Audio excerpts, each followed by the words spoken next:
తత్వం రెక్కలు అనే సంపుటి రచించినవారు మంజు యనమదల, విజయవాడ.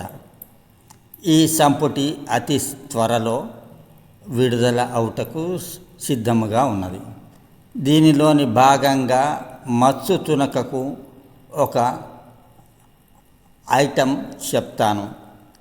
బాధ్యత లేదు, బంధాలు అవసరార్థమే, కొందరు పరాన్న జీవులు. ఇలాంటివి ఉంటాయి. ఒక 300 పేజీల సంపుటి. దీని విశ్లేషణ ఏంటంటే, 4 పంక్తులు ఆధునిక సమాజంలోని కొంతమంది వ్యక్తుల స్వార్థ స్వభావాన్ని అద్దంలా ప్రతిబింబిస్తాయి.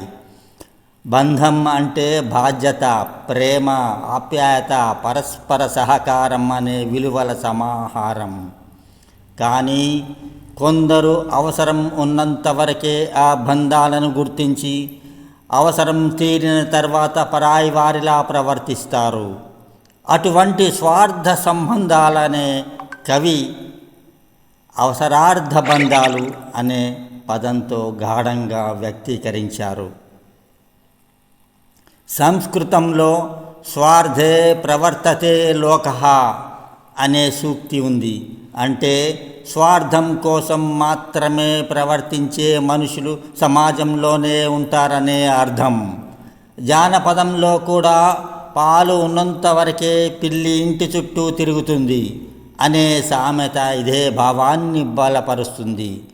తమ శ్రమతో కాకుండా ఇతరుల కష్టం మీద ఆధారపడి జీవిస్తూ, ఎలాంటి బాధ్యతను స్వీకరించకుండా లాభాలు మాత్రమే ఆశించే వారిని రచయిత్రి పరాన్న జీవులు అనే పదంతో సురకలంటించారు.